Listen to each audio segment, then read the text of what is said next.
Hello, everybody, and welcome back to the Basketball Maestros podcast. We are back with some great news. We finally got a domino to fall. Um, Donovan Mitchell is a Cleveland Cavalier. Um, a lot of the stuff we say on the podcast that we predict will happen immediately doesn't happen. Like the Kyrie stuff, when all that was in the air with if he's going to opt in or not, we all thought he wasn't and he was going to be a Laker. Immediately after, he opts in and he's staying in Brooklyn. Same with Kevin Durant. We kind of expected him to leave, and then again, he stayed around. And last episode, I predicted that Donovan Mitchell was going to get traded to the New York Knicks. All signs were pointing that way. It seems like the Jazz and the Knicks were just the two teams trying to figure out how to get a deal done. And then I believe a day or two after, he gets traded to Cleveland, which was very unexpected. I know when I first saw the notification, I was in shock. I saw reports that Cleveland was interested. I saw Washington was interested, but I didn't really think anything of it. And lo and behold, the Cavs got Donovan Mitchell. And the specifics of the trade: Colin Sexton, which was a sign-in trade. He got a 4-year, $72 million contract. Laurie Markkinen, Oshai Abaji, I think that's how you say it. Their first round pick this year, which is their rookie. 3 first round picks and 2 pick swaps to the Jazz in exchange for Donovan Mitchell. Kind of focusing on the Cleveland Cavaliers side of things, I think it's a great trade for them. Obviously, they've been trying to be relevant since LeBron has left, and I think last year was a big cornerstone for the franchise because they saw great amount of success for that team. Obviously, injuries kind of derailed their season. I believe they got all the way up to the 4th seed and then kind of just fell all the way down to the play-in tournament, which is kind of unfortunate, but a great young team, and they had arguably a second star behind Darius Garland, which I think is a great fit. Obviously the best team they've had with no LeBron, so I think that's great for the franchise as well. I think that kind of propels them to, in my eyes, probably a top 4 or 5 seed in the East. I think they're going to be a really hard out if it comes around to playoff time. Obviously, injuries can play a huge role in that.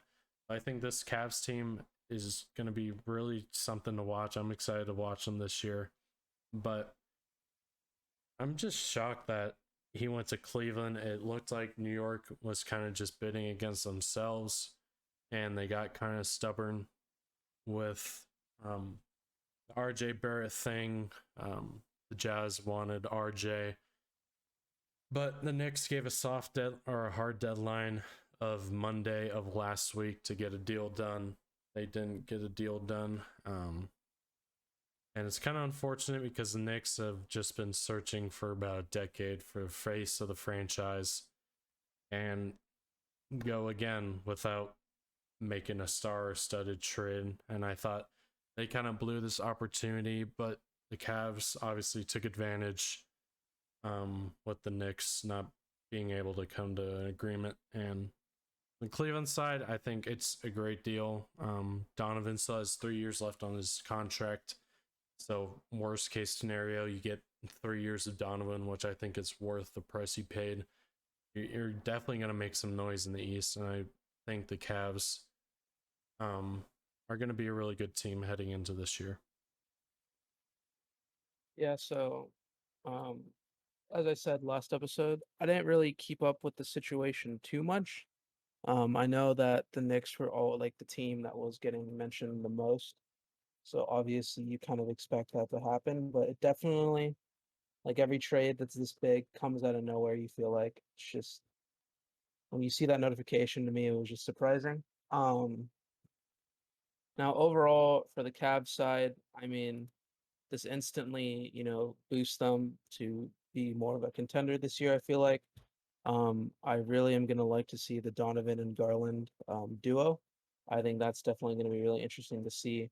And it just makes the East, even better than what it was last year, which makes this a lot more fun. And overall, I just really excited to see a team that, almost made, I forgot, did they? Oh, I forgot. They didn't make the playoffs last year, right? No, they lost to the Nets Yeah, in the they play-in. lost. Um, for a team with that many injuries and that many young stars to almost make the playoffs, I mean, that still is really um good to do, obviously. And now getting Donovan and now getting, quote unquote superstar on your roster, that just, I think can really push them up the seedings this year. And I'm really just excited to see how chemistry wise everything starts off. And, you know, now you look at the Jazz side, I mean, you get so many picks and, even Sexton, which is a really great piece, and you get him on a deal, nice young player that I've personally liked. I thought he was really good in Cleveland, but now, he gets to, prove himself even more in a situation where, it's kind of just him, no real star there now. And, you look it up and I'm just gonna, just say what they got for both Donovan and Rudy. You get Malik Beasley, Leandro Bolmaro, Walker Kessler, Jared Vanderbilt, Sexton, Markkanen, Okai. I'm not even gonna just try the rest of that. THT, Stanley Johnson. Obviously, it's not the same trade, but basically, you can just say that they got them as well. 7 first-round picks and 3 first-round pick swaps. Now, I mean, as a Jazz fan, it sucks to see your top 2 players go, but you look at that and you just can't. It's like the Thunder situation. You can't be mad. Like that is a haul that you look forward to. You can't wait to see what happens. And, I know we're not talking about, KD or anything like that, but it kind of leads into now you look at how much the Jazz just got for those 2 players, and now it kind of makes more sense to, at least to me, why KD wasn't traded. I mean, Mm-hmm. you just like heard that haul for 2 players that, quote unquote, are nowhere near KD's level, and how much did the Nets like how much were teams really supposed to give up for a player like KD for, a trade and just Gobert and Donovan go for that much? I mean, so it's really no way that I can see KD even getting traded, honestly. Um, now after seeing that, but Jazz bright future ahead. Can't wait to see, what happens. It's really going to be interesting seeing these 2 teams in the Jazz and Thunder see what they really can do with these picks and this draft capital. Um, because in a couple years' time, I mean, the top seeds in the West, and Curry's getting older. The Suns are obviously, we've already talked about Chris Paul, and they still have young players there, but their window's kind of closing. Mavs always will have Luca, and it's just these teams are, you could kind of see the top ones and obviously the top players kind of getting older as time goes.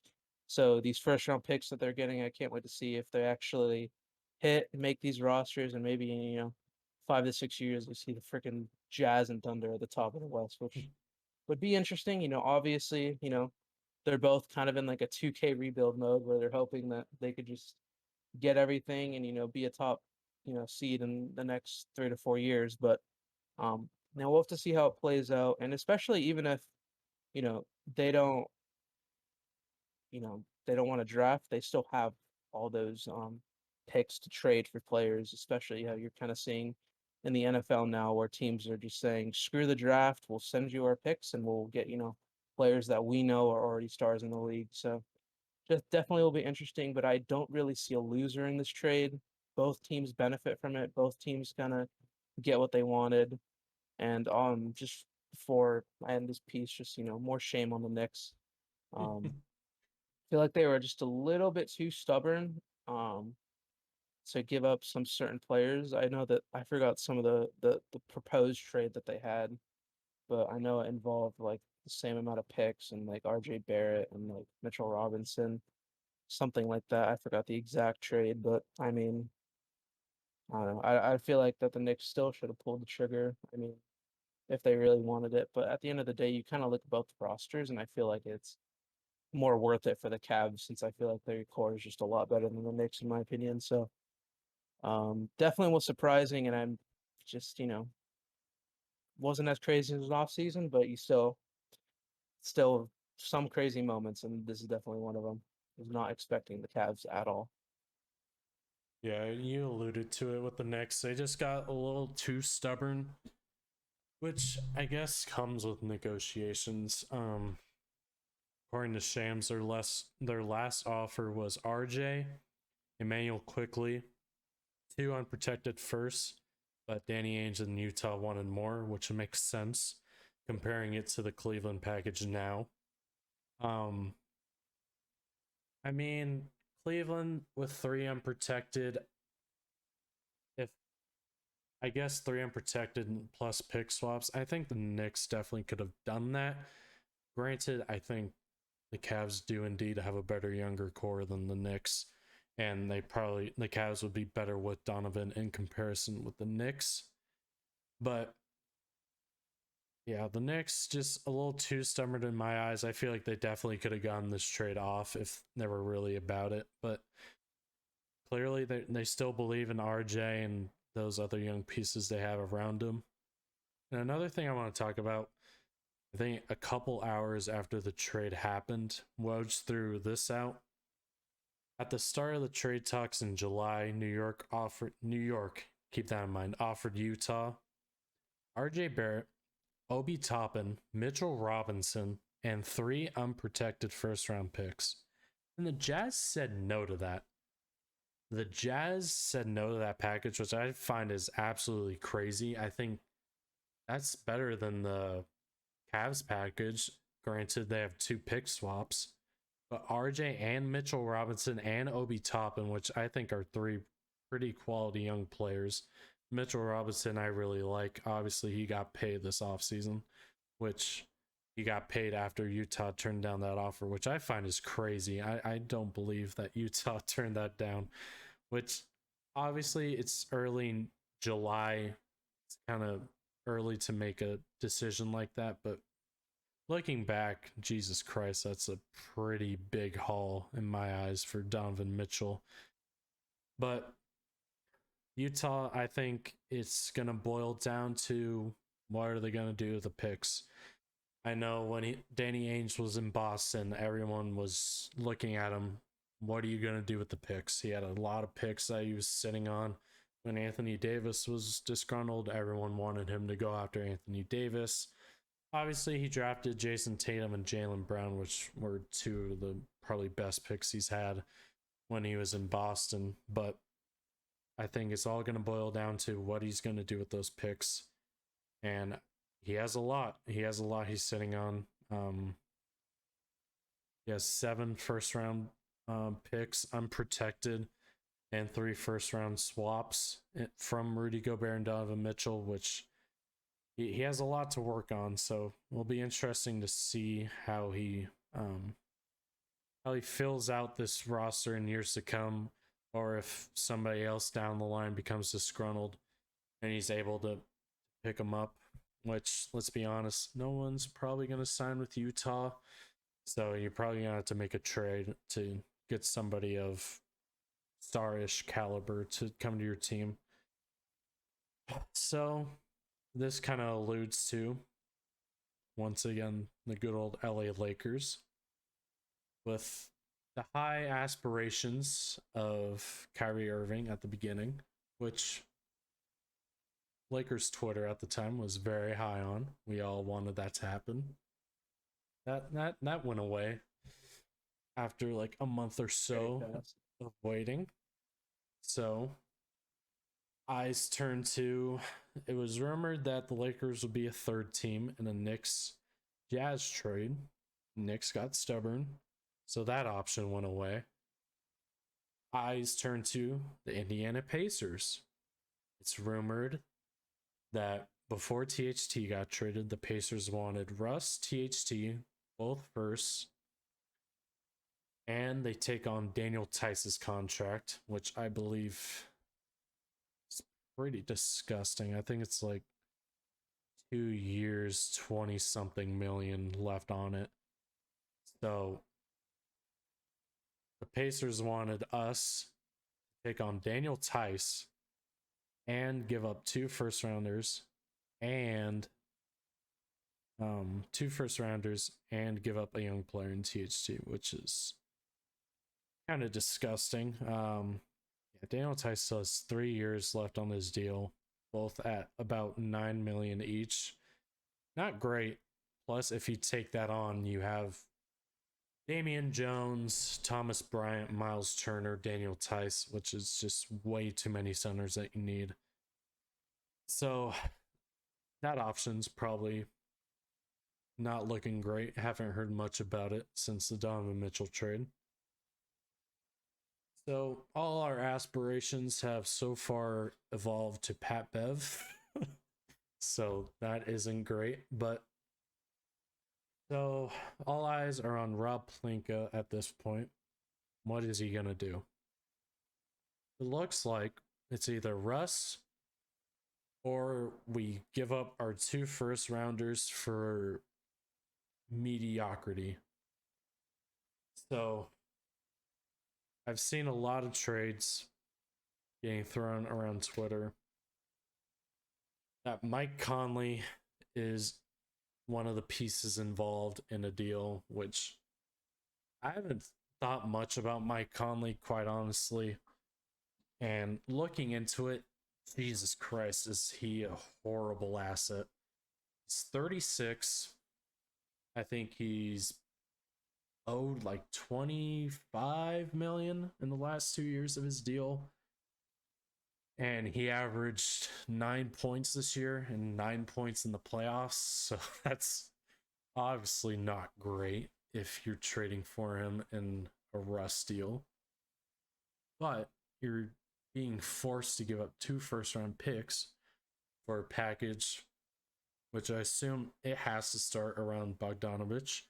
So if you throw in Conley in there, you have Conley, Bogdanovich. I would personally like Clarkson thrown into that deal as well.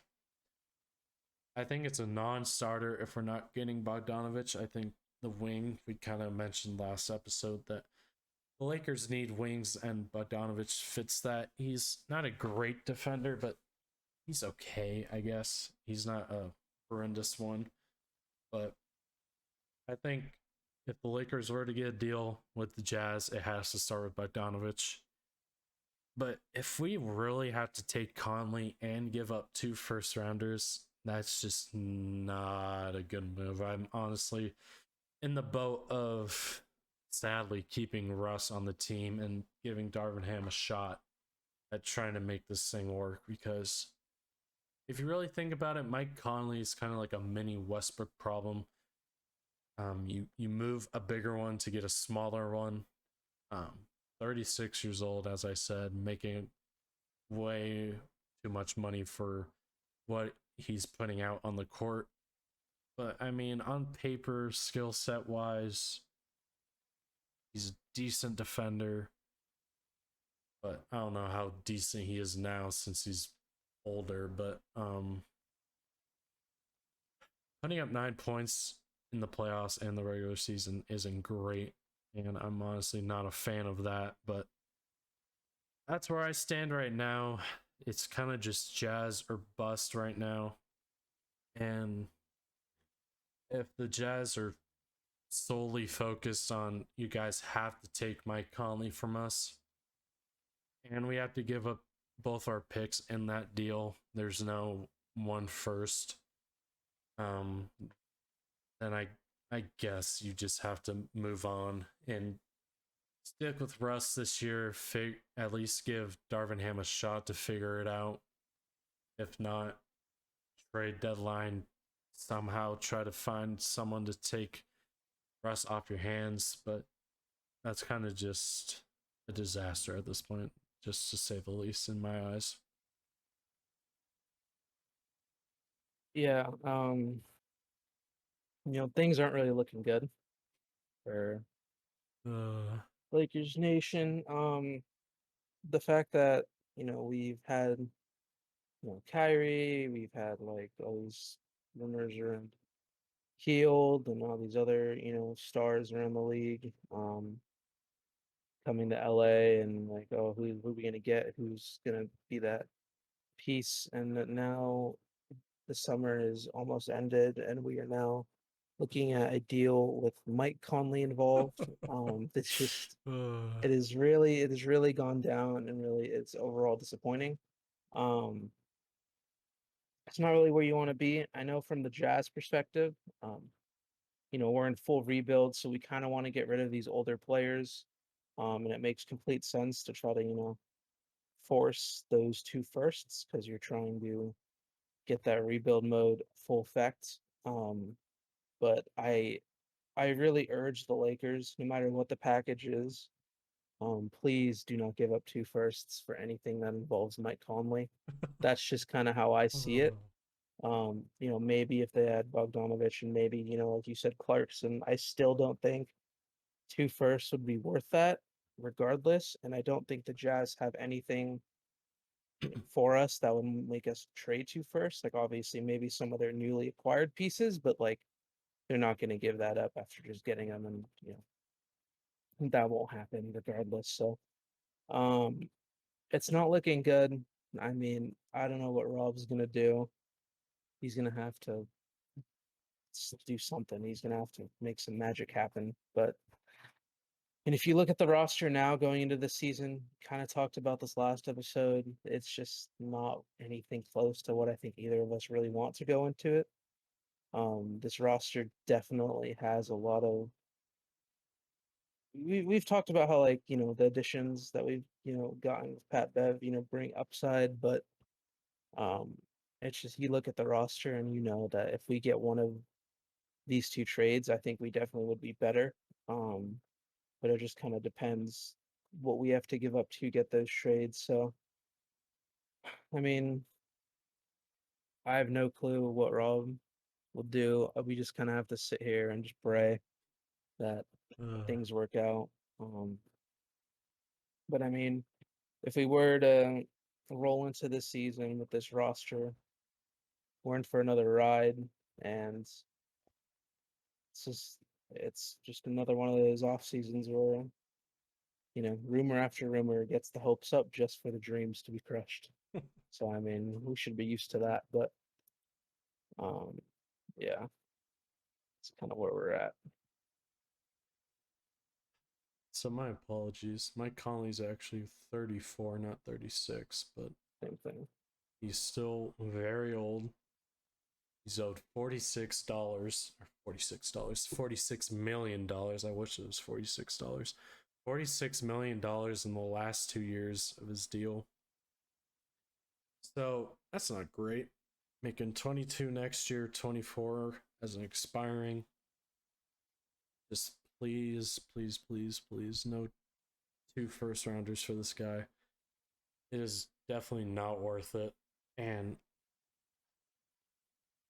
even if we give up a first to get my ideal package of if Conley had to be thrown in there, Conley, Bogdanovich, Clarkson. I mean, you're a decent team, but I said last episode that if you were to pull off an Indiana deal, I think that's just the best offer period to elevate your ceiling. I mean, those three players are good. They're good depth pieces. They definitely help you win more games in comparison to Westbrook, but not too high on the ceiling if a Jazz trade were to happen. So that's kind of where I'm at. Don't really know if I'd rather have just Rob do a desperation trade or give Darvin Ham a chance. With Westbrook, I mean, Westbrook, when Darvin Ham was first announced coach, relationship was pretty good in Ham's eyes. Don't necessarily know if I believe in Westbrook buying in. I mean, it's a contract year for him. So maybe he can make more than a mid level exception if he actually buys into what he's asked this year. Don't know if I'm necessarily buying it.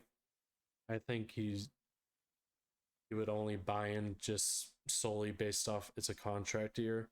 Don't necessarily know if he's going to buy into the system itself. So that's kind of where I'm at. I mean, preferably, I think every Laker fan at this point would like to have Russ off their team. But if he were to give up 2 firsts for a package around Mike Conley, it's not a great trade. And the Donovan Mitchell trade went down. I hopped into some Laker Twitter spaces just to see where Laker fans are at. And the idea of Mike Conley in trades was very funny to hear what Laker fans think about that. One guy was even saying he'd rather take back DeAndre Jordan than have Mike Conley on the team, which was a Blame him, I agree. very bold statement. And just everybody was just depressed about the fact that we're in September talking about if we want Mike Conley on the team or not. So it's just Laker fandom for you, dude. Like, Jesus Christ. So I have a question. If, in terms of viewing experience, if Russell Westbrook is on the team come training camp, and it seems like there's no good trade out there, how many games are you viewing going into this upcoming year with Russ as our starting point guard? I mean, like I feel like it'll be every season's kind of the same to me. Um, for at least basketball, I'll definitely start off the season strong with watching mostly all the games. But once I kind of realize what our team is and like what we're expected of, I kind of just fall off of watching, which I feel like is kind of reasonable for most NBA fans. Um, like last year, like I started watching early on because I was excited about the big three, and then once he kind of lost the copium in like late December, you kind of just don't really want to watch anymore. So that's kind of how I was. I kind of would tune into a game here and there, every maybe like you know one at least once a week, and then yeah. But with Russ this starting season, I mean, I'll watch the opener. I'll watch maybe the first couple weeks, and then if I just see the same old Russ, I'm just gonna not really want to watch. I mean, not full games. I mean, I might watch like a couple quarters here and there. Just we still have LeBron, we still have 80, hopefully, depending on what happens with his health. But I mean, there still are some stars that make me want to watch, but it's just that one guy who really just brings the mood down. Oh So man. yeah, that's kind of how I am. If Russ is on this team, he's gonna have to show what he's made of right out of the gates. Because I've said in our sports group chat when the schedule first came out, our schedule to out of the gate is not great. You're at Golden State. Home debut, it's against the Clippers. Blazers, who are improved.